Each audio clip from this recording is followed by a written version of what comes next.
ನಮಸ್ಕಾರ. ವಿದ್ಯುತ್ವಾಣಿ ಯೂಟ್ಯೂಬ್ ಚಾನಲ್ಗೆ ಸ್ವಾಗತ. ನಾನು ಅನಿತಾ. ಉತ್ತರ ಕನ್ನಡ ಜಿಲ್ಲೆಯ ಹೊನ್ನಾವರದಲ್ಲಿ ಹೃದಯ ವಿದ್ರಾವಕ ಘಟನೆ ಸಂಭವಿಸಿದ್ದು, ವಿದ್ಯುತ್ ತಂತಿ ತಗುಲಿ 5 ವರ್ಷದ ಬಾಲಕಿ ದಾರುಣವಾಗಿ ಸಾವನ್ನಪ್ಪಿದ ಘಟನೆ ಬೆಳಕಿಗೆ ಬಂದಿದೆ. ಈ ಘಟನೆ ಸ್ಥಳೀಯರಲ್ಲಿ ಆತಂಕ ಹಾಗೂ ದುಃಖದ ವಾತಾವರಣವನ್ನ ಸೃಷ್ಟಿಸಿದೆ. ಮಾಹಿತಿಯ ಪ್ರಕಾರ ಮನೆಯ ಸಮೀಪ ಆಟವಾಡುತ್ತಿದ್ದ ವೇಳೆ ಬಾಲಕಿ ಅಜಾಗರೂಕತೆಯಿಂದ ಕೆಳಗೆ ಬಿದ್ದಿದ್ದ ವಿದ್ಯುತ್ ತಂತಿಯನ್ನ ಸ್ಪರ್ಶಿಸಿದ್ದಾಳೆ. ತಕ್ಷಣವೇ ಗಂಭೀರವಾಗಿ ಗಾಯಗೊಂಡ ಆಕೆಯನ್ನ ಸ್ಥಳೀಯರು ಆಸ್ಪತ್ರೆಗೆ ಸಾಗಿಸಲು ಪ್ರಯತ್ನಿಸಿದ್ರು. ಮಾರ್ಗ ಮಧ್ಯೆಯೇ ಆಕೆ ಪ್ರಾಣ ಕಳೆದುಕೊಂಡಳು ಎಂದು ತಿಳಿದು ಬಂದಿದೆ. ಈ ದುರ್ಘಟನೆಯ ಹಿನ್ನೆಲೆ ವಿದ್ಯುತ್ ತಂತಿಗಳ ನಿರ್ವಹಣೆಯಲ್ಲಿ ನಿರ್ಲಕ್ಷ್ಯವಿದೆಯೇ ಎಂಬ ಅನುಮಾನ ವ್ಯಕ್ತವಾಗಿದೆ.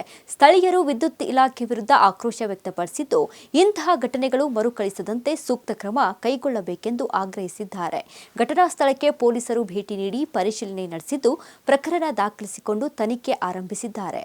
ಇದು ತುಂಬಾ ದುಃಖದ ಘಟನೆ. ಅಧಿಕಾರಿಗಳು ಸಮಯಕ್ಕೆ ಸರಿಯಾಗಿ ತಂತಿಗಳನ್ನು ಸರಿಪಡಿಸಿದ್ದರೆ ಈ ದುರಂತ ತಪ್ಪಿಸಬಹುದಿತ್ತು ಎಂದು ಸ್ಥಳೀಯರು ಅಸಮಾಧಾನ ವ್ಯಕ್ತಪಡಿಸಿದ್ದಾರೆ. ಅಜಾಗರೂಕತೆಯಿಂದ ಅಥವಾ ನಿರ್ಲಕ್ಷ್ಯದಿಂದ ಸಂಭವಿಸುವ ಇಂತಹ ವಿದ್ಯುತ್ ಅವಘಡಗಳು ಜೀವಾಪಾಯಕ್ಕೆ ಕಾರಣವಾಗುತ್ತಿದ್ದು, ಸಾರ್ವಜನಿಕರು ಹಾಗೂ ಸಂಬಂಧಿತ ಇಲಾಖೆಗಳು ಹೆಚ್ಚಿನ ಎಚ್ಚರಿಕೆ ವಹಿಸುವುದು ಅತ್ಯವಶ್ಯಕವಾಗಿದೆ. ಈ ತರಹದ ಸುದ್ದಿಗಳಿಗಾಗಿ ನೋಡ್ತಾ ಇರಿ ವಿದ್ಯುತ್ವಾಣಿ ಯೂಟ್ಯೂಬ್ ಚಾನಲ್.